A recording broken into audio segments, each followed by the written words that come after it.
ગાયને રાષ્ટ્રીય પશુ જાહેર કરવાની માંગ સાથે આમોદના મુસ્લિમ સમાજનું મામલતદારને આવેદનપત્ર।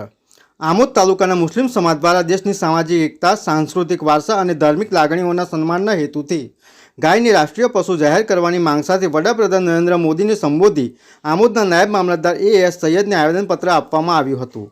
ભારત વિશ્વમાં તેની વિવિધ સંસ્કૃતિઓ, પરંપરાઓ અને સહઅસ્તિત્વની ભાવના માટે પ્રખ્યાત છે। ગાયને ભારતીય સંસ્કૃતિ અને હિન્દુ સમાજમાં માતા સમાન પૂજનીય સ્થાન મળ્યું છે।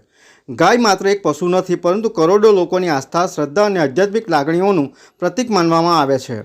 ભારતની કૃષિ વ્યવસ્થા, ગ્રામ્ય અર્થતંત્ર અને પરંપરાગત જીવનશૈલીમાં ગાયનું ઐતિહાસિક અને વૈજ્ઞાનિક મહત્ત્વ રહેલું છે। દેશના મહાન સંતો, મહાપુરુષો તેમજ રાષ્ટ્રનાયકો દ્વારા પણ ગૌ સંરક્ષણ અને ગૌ સેવાના મૂલ્યોને પ્રોત્સાહન આપવામાં આવ્યું છે। ગાયને રાષ્ટ્રીય પશુ જાહેર કરવાથી દેશની સામાજિક સમરસતા, કોમી સૌહાર્દ અને પરસ્પર વિશ્વાસ વધુ મજબૂત બનશે, તેમજ ભારત દેશના કરોડો લોકોની લાગણીઓને સન્માન મળશે।